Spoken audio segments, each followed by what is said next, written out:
I thought I was marrying a stranger, but the truth was far more dangerous. I was being claimed by a man the world feared and obeyed without question. The night before the wedding, I stood alone on the balcony of a villa that overlooked miles of dark Sicilian hills, the air warm against my skin, the silence too heavy to ignore, and somewhere in the distance, I could hear the faint hum of a city that would never know my name, never know what I had traded to be here. They said Adrian DeLuca never asked twice, that men twice his size lowered their voices when he entered a room, that deals were sealed with a glance and broken with consequences no one dared to describe. And I kept telling myself those were just stories, exaggerated whispers meant to scare people like me. But the way the staff avoided eye contact, the way even the wind seemed to hold its breath around this place, told me something else entirely. I wasn't here because of love or fate or anything soft enough to believe in. I was here because my family owed a debt that couldn't be paid in dollars, and somehow, I had become the answer to a problem I never created.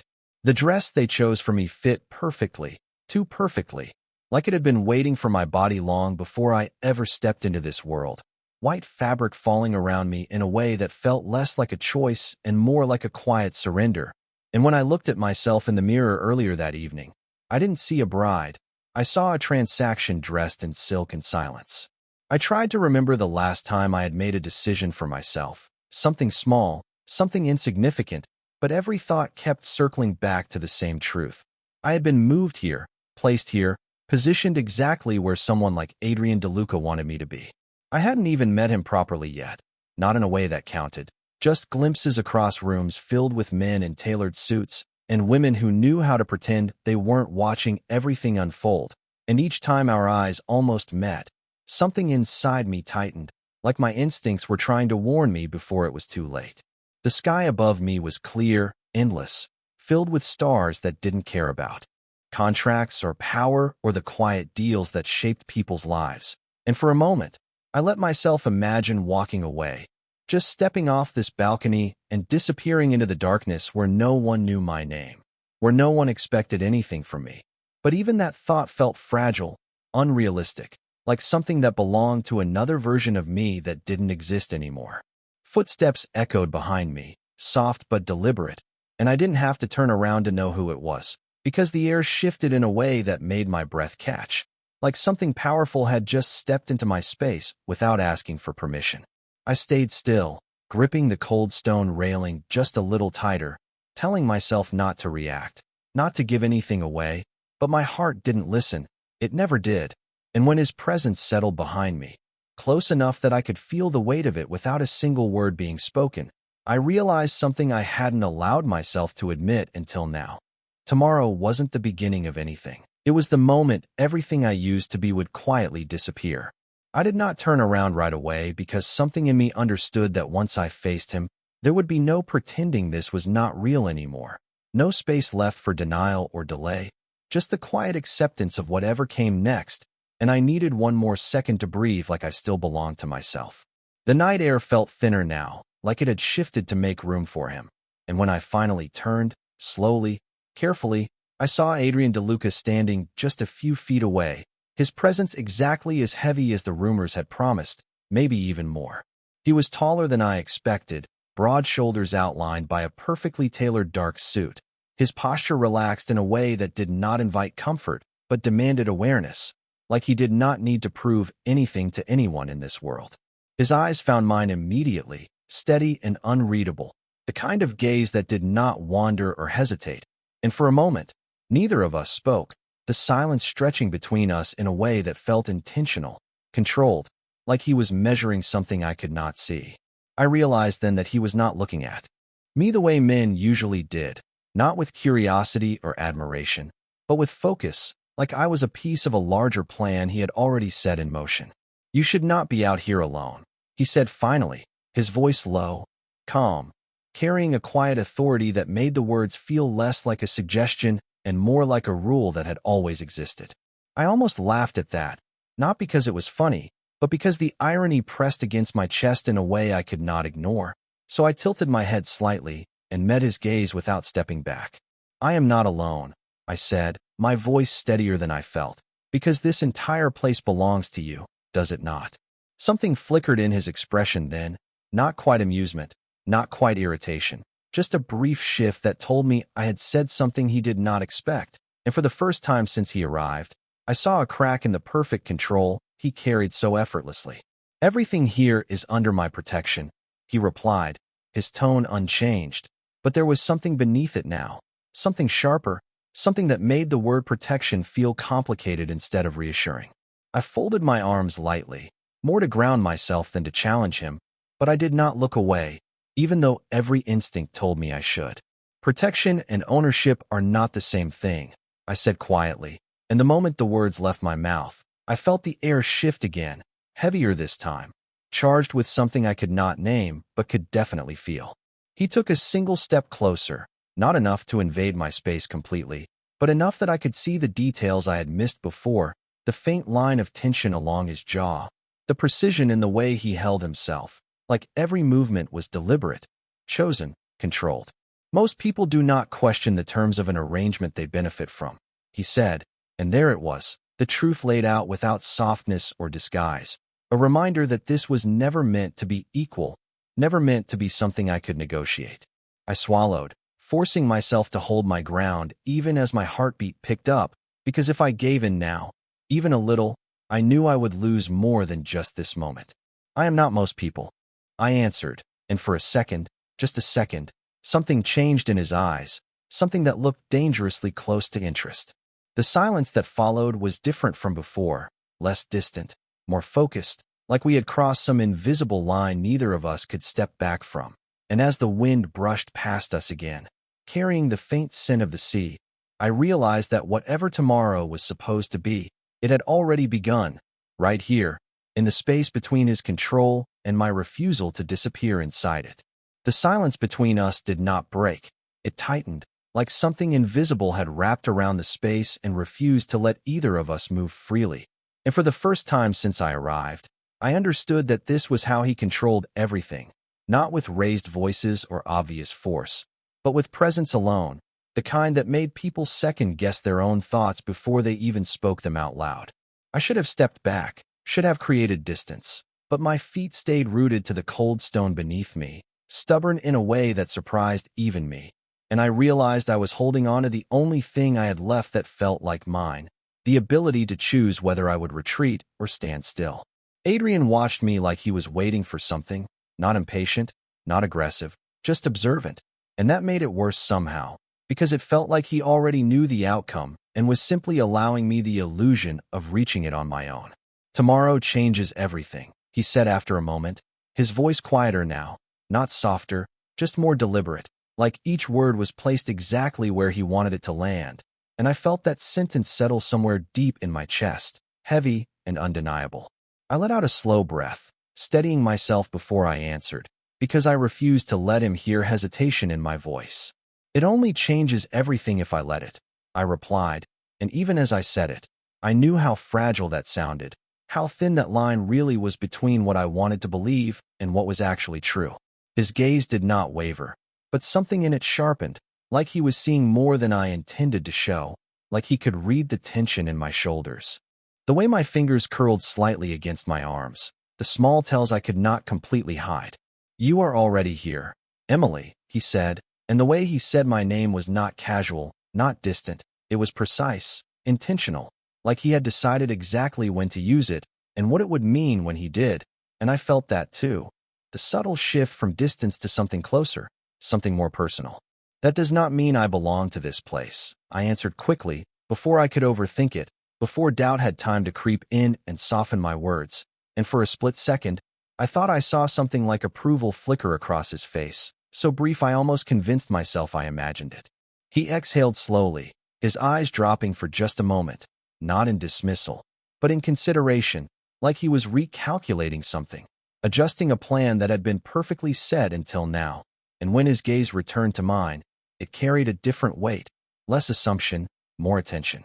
"Most people would not say that to me," he admitted, and there was no pride in his voice, no threat, just a simple statement of fact that somehow made everything feel more real. "Maybe that is the problem," I said, my voice quieter now, not weaker, just more honest, because for the first time, I was not only trying to stand my ground, I was trying to understand the man in front of me, the one everyone feared but no one seemed to truly know. Another silence followed, but this one felt different, not like a standoff, not like a test, but like something had shifted just enough to let something else exist between us, something uncertain but undeniably present. The wind moved again, brushing past us, and I noticed then that he had not stepped any closer, had not tried to close the distance further, even though he easily could have, even though everything about him suggested he was used to taking what he wanted without hesitation. Instead, he stayed exactly where he was, controlled, restrained, and that choice, that single decision not to move, unsettled me more than anything else had so far, because it meant he was not acting on impulse, he was choosing. And if he was choosing, then everything about this situation was far more intentional than I had allowed myself to believe. I swallowed, my heartbeat steady but loud in my ears, and as I held his gaze, I realized something that made my chest tighten in a way I could not explain, something that felt dangerously close to understanding, and I was not sure if that made this easier or infinitely more complicated. The air felt different now, thicker, like the night itself had leaned in to listen, and I realized I was no longer just standing in front of Adrian DeLuca. I was standing inside something far more complicated than I had prepared for, something that did not follow the simple rules of fear and control I had expected. He studied me for another long second, his gaze steady but no longer distant, and I could feel the shift without understanding it, like the moment before a storm changes direction. Then, without warning, his attention dropped, not away from me, but to something more specific, something I had not even realized I was guarding so carefully. It was subtle, the way his eyes traced the tension in my posture, the careful distance I kept, the instinctive way I had drawn my arms in. And suddenly I felt exposed in a way that had nothing to do with appearance and everything to do with what I had never allowed anyone to see. My breath caught, just for a second, and that was all it took. His expression changed, not dramatically, not in a way anyone else would notice, but I saw it, the sharp calculation giving way to something else, something quieter but far more intense. "You are not afraid of me the way you should be," he said, his voice low, almost thoughtful, like he was speaking to himself as much as to me, and I shook my head before I could stop myself. "No," I said, and that was the truth, or at least part of it, because what I felt was not simple fear, it was something more complicated, something that kept me standing here instead of running. His gaze held mine for another second, and then it shifted again, deeper this time, like he was seeing past the surface, past the words, into something I had spent years protecting without even realizing it. A quiet understanding settled into his expression, and that was when the tension truly changed. He stepped closer, just one step, but it felt like the ground beneath me tilted slightly, like the world had adjusted to accommodate the movement, and instinctively, I did not move back, not because I was unafraid, but because something inside me refused to give him that space. "You have never been part of something like this before," he said, and it was not a question, it was a statement, one that landed with uncomfortable accuracy, and I felt my pulse quicken, not from panic, but from the realization that he was not guessing anymore. He was recognizing.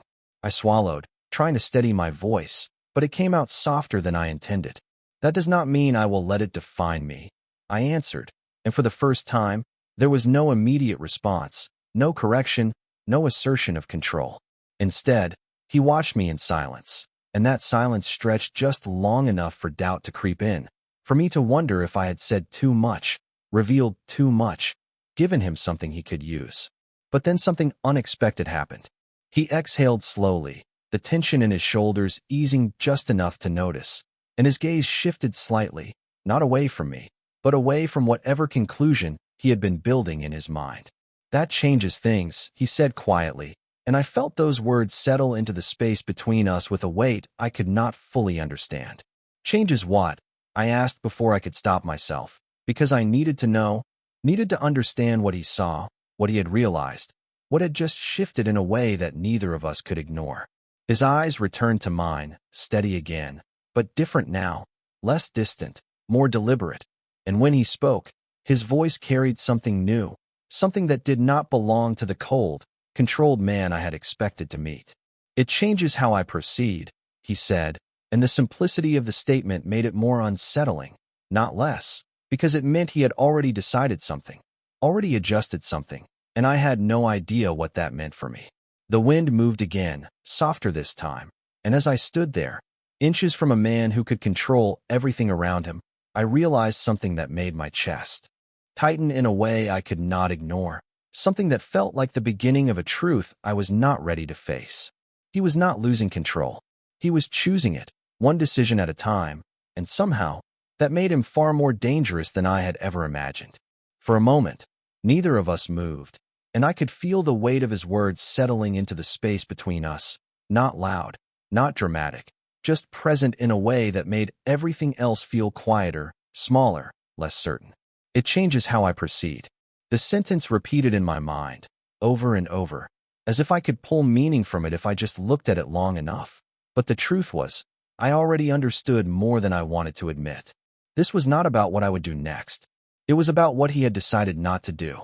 I let my arms fall slowly to my sides, the defensive posture slipping away without me fully realizing it, and I became aware of something I had been holding on to since the moment I arrived here, a constant tension that had never given me a chance to breathe. "You speak like everything is already decided," I said quietly, my voice steady but softer now, not because I was giving in, but because something about the moment demanded honesty instead of resistance. His gaze followed the movement, noting the change, and I saw it again, that subtle shift, that awareness that made it impossible to hide even the smallest detail from him. "Most things are," he replied, and there was no arrogance in it, just certainty, the kind that comes from a life where control is not a goal but a necessity. I took a slow breath, letting the night air fill my lungs, grounding myself in something real, something that still belonged to me, and I met his eyes again, refusing to let that certainty define the outcome before it even began. "Not this," I said, and this time, there was no hesitation at all. The words landed between us, clear and unshaken, and for a second, I wondered if I had gone too far, if I had stepped into something I could not step back from. But instead of pushing forward, instead of closing the distance or asserting the control I knew he was capable of, Adrian did something I did not expect. He went still, not tense, not restrained, just still, like he had paused something internal, like he had reached a point where force would no longer serve him the way it once did. His eyes searched mine, not in challenge, but in something closer to evaluation, like he was testing the truth behind what I said, weighing it against everything he already knew. "You think this is about control," he said after a moment, his voice quieter now, almost thoughtful, and I felt something tighten in my chest, because I realized I had not fully considered that possibility. "Is it not?" I asked, and this time, my voice carried something else, something closer to curiosity than defiance, because for the first time, I was not just reacting to him, I was trying to understand him. His gaze did not waver, but there was something different in it now, something less guarded, more direct, and when he spoke again, the words felt heavier, more deliberate. "It started that way," he said, and the honesty in that sentence caught me off guard, because it was not something I expected from a man like him, not something that fit the image I had built in my mind. "But it does not stay that way," he added, and the meaning behind those words settled into me slowly, unfolding in a way that made my thoughts stumble, because I did not know what came after control in his world. I did not know what replaced it or what it became. The wind shifted again, softer now, carrying the distant sound of something I could not quite place, and I realized how quiet everything had become around us, like the world itself had stepped back to give this moment space to exist.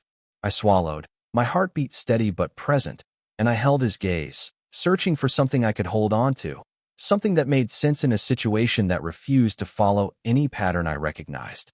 "Then what does it become?" I asked, and the question felt more important than anything I had said so far, because it was no longer about resisting him.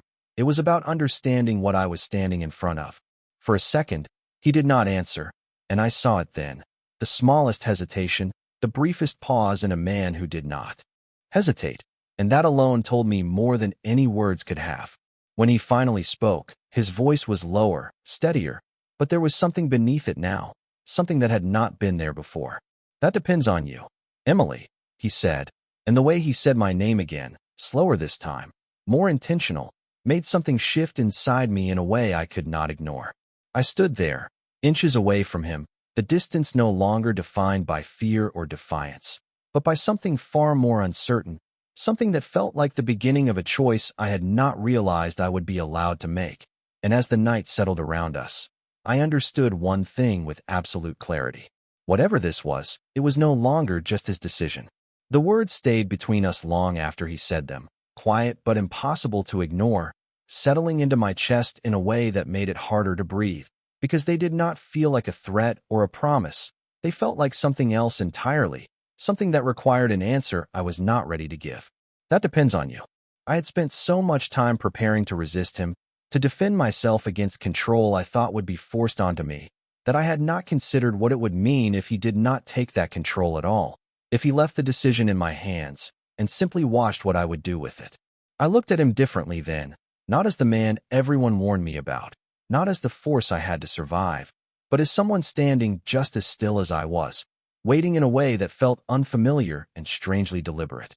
"You are asking me to choose something I do not understand," I said finally, my voice quieter now, not because I was afraid, but because the weight of the moment demanded something real instead of something rehearsed.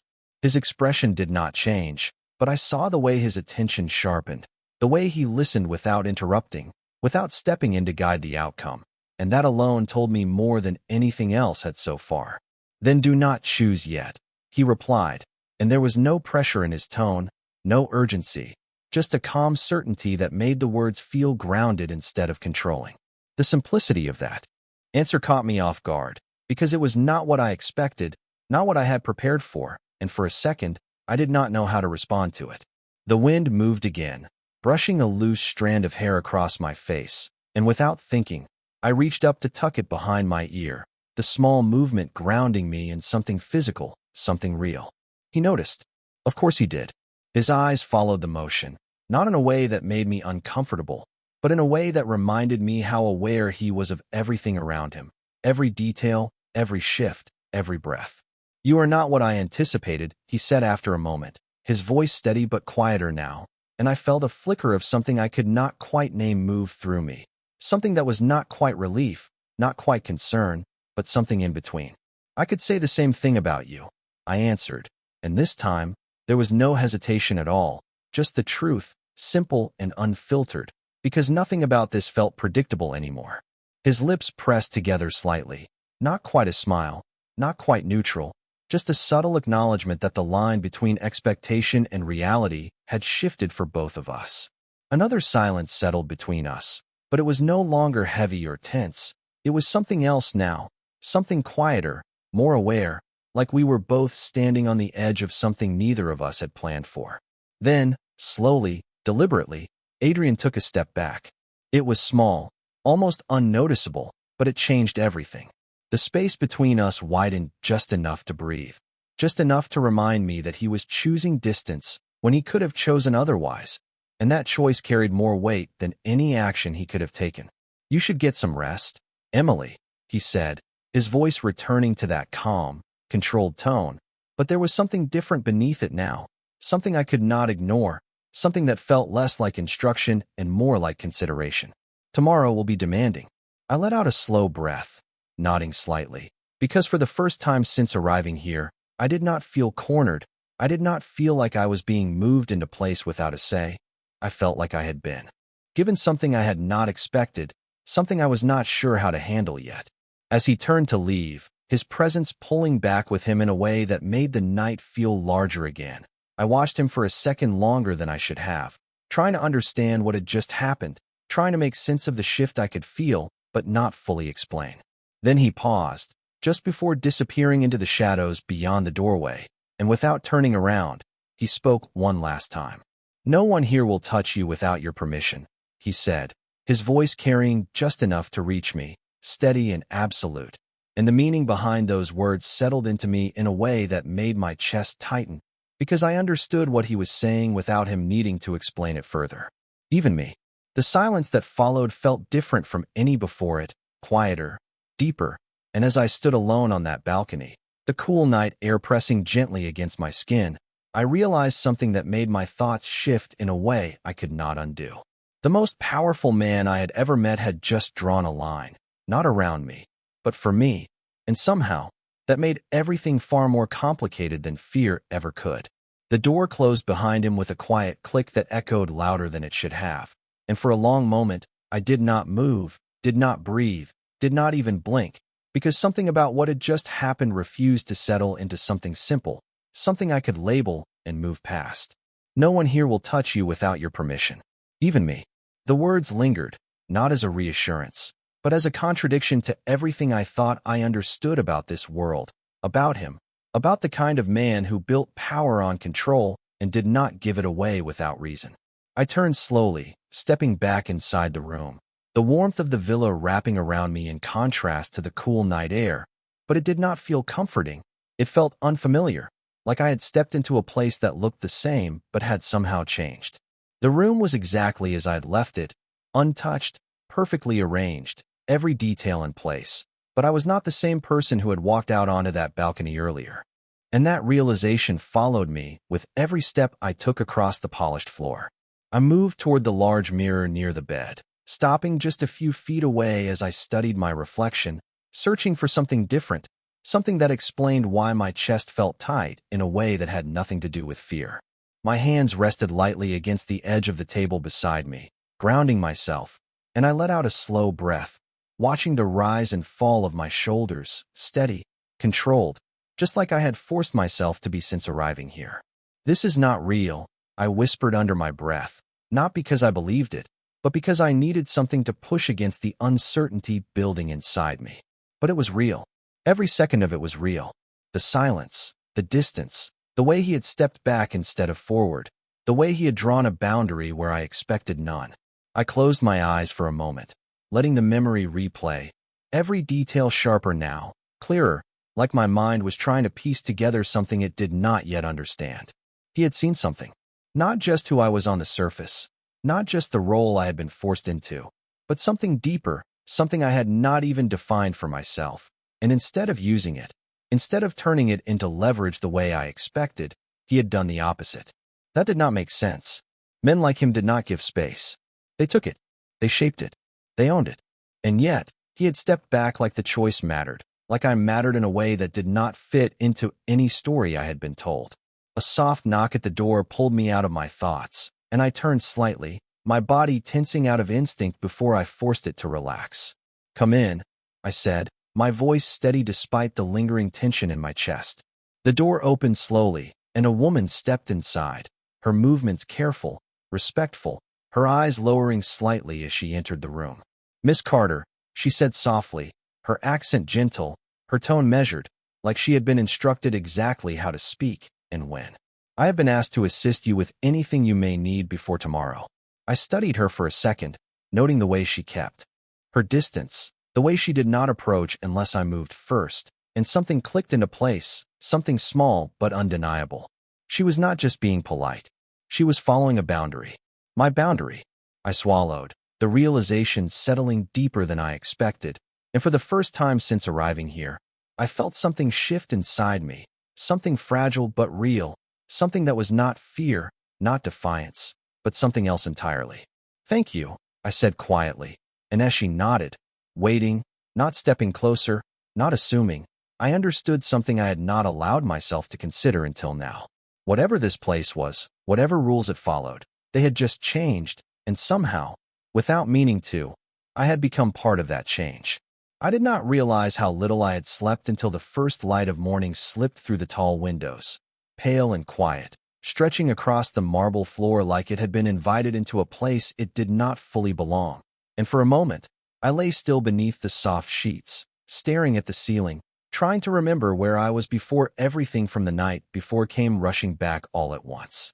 The balcony, his voice, the way he had stepped back instead of forward, the way he had drawn a line that no one else here seemed willing to cross. My chest tightened slightly as I pushed myself up, the fabric of the room feeling different in daylight, less intimidating but no less controlled, like everything here had been designed to look effortless while hiding the structure beneath it. A soft knock came at the door again, gentler than before, and I turned my head just as the same woman from last night stepped inside, her posture composed, her movements precise but not intrusive. "Good morning, Miss Carter," she said quietly, her tone respectful, careful, like she was navigating something new rather than following something routine. The preparations will begin in 1 hour. Preparations. The words settled over me with a weight I had been avoiding, and I nodded slowly, pushing back the covers as I stood, my bare feet meeting the cool floor, grounding me in something real before the day could take shape around me. "Thank you," I replied, my voice steady, and I noticed again the way she did not move closer until I stepped forward first, the way her attention followed my lead instead of directing it, and that small detail stayed with me longer than it should have.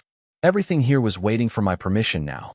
That realization was as unsettling as it was unexpected. The next hour passed in a quiet rhythm, the room filling with soft movement as dresses were prepared, details adjusted, every piece of the day arranged with precision that spoke of planning far beyond anything I could see. The gown was laid out before me, white and flawless, its design simple but intentional, like it did not need excess to make its point.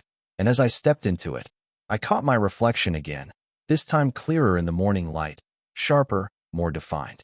I looked like a bride, but I did not feel like one. I felt like someone standing at the edge of something unknown, something that could shift in ways I did not yet understand. The door opened again, and this time, it was not the soft presence of staff that entered the room, it was him.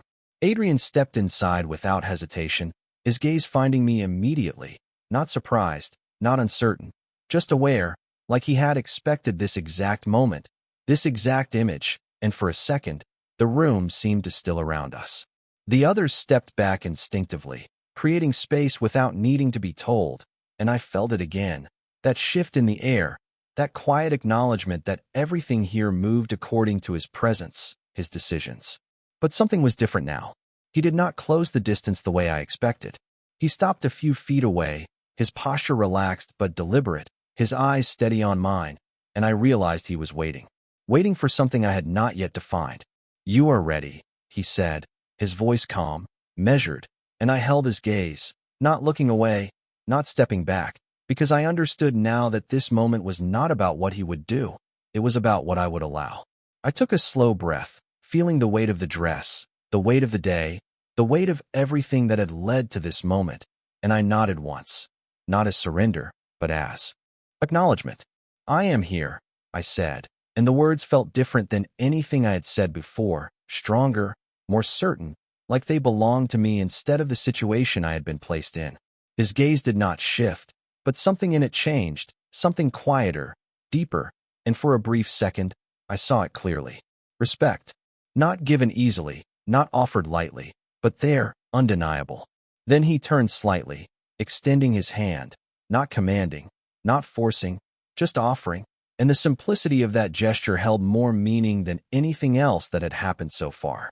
I looked at his hand, then back at him, and for the first time since arriving here, I realized something that settled into me with quiet certainty. This was not a moment I was being pushed into. It was a moment I was stepping into. And that choice changed everything. I looked at his hand for 1 second longer than necessary, not because I was afraid to take it, but because I understood what it meant if I did, not ownership, not surrender, but something far more complicated, something that could not be undone once it began. The room remained perfectly still around us, the staff silent, the air almost expectant, like everything had paused for this single moment, waiting to see which direction I would choose. I lifted my hand slowly, my fingers brushing against his, and the contact was brief at first, light, intentional, before I let my hand settle fully into his, steady, deliberate, mine by choice and not by force. His grip closed around mine, firm but controlled, not pulling, not guiding, just holding, and I felt it then, the difference between being taken and being accepted into something I still did not fully understand. We moved together after that, not rushed, not delayed, just in sync, like the decision had aligned something that no words could have explained. And as we stepped out of the room and into the long corridor beyond, I noticed how everything shifted around us, how people stepped aside without looking directly, how doors opened before we reached them, how the world here moved without hesitation when he was present. But something was different now. His hand did not tighten. His pace did. Not demand mine. If anything, he adjusted slightly, just enough that I did not have to follow, just enough that I could walk beside him instead of behind him. and that small difference stayed with me more than anything else. The walk felt longer than it probably was, the polished floors reflecting soft morning light, the distant sound of quiet voices fading as we passed, until we reached the large doors at the end of the hall. They opened slowly, revealing the space beyond, filled with people, with expectation, with everything this day was supposed to represent, and for a second, my chest tightened, not from fear, but from the weight of it all settling into something real. Adrian paused then, just for a moment, his hand still holding mine, his gaze shifting slightly as if measuring the room before stepping forward. And then he looked at me again, not past me, not through me, but at me, directly, fully present. "You can still walk away," he said quietly, his voice low enough that only I could hear. And the words hit me harder than anything else he had said so far, because they were not a test, they were not a challenge, they were an option, real and immediate. I searched his expression, looking for something that contradicted it, something that proved this was just another form of control, but I found nothing except certainty, steady and unwavering, and something else beneath it, something I had not expected to find in a man like him. Respect for the answer, whatever it would be. I took a slow breath, feeling the weight of the dress, the warmth of his hand, the quiet strength in the way he stood beside me without pressing forward, and I realized that this was the moment everything narrowed down to something simple. Not the deal, not the debt, not the power surrounding him. Just a choice.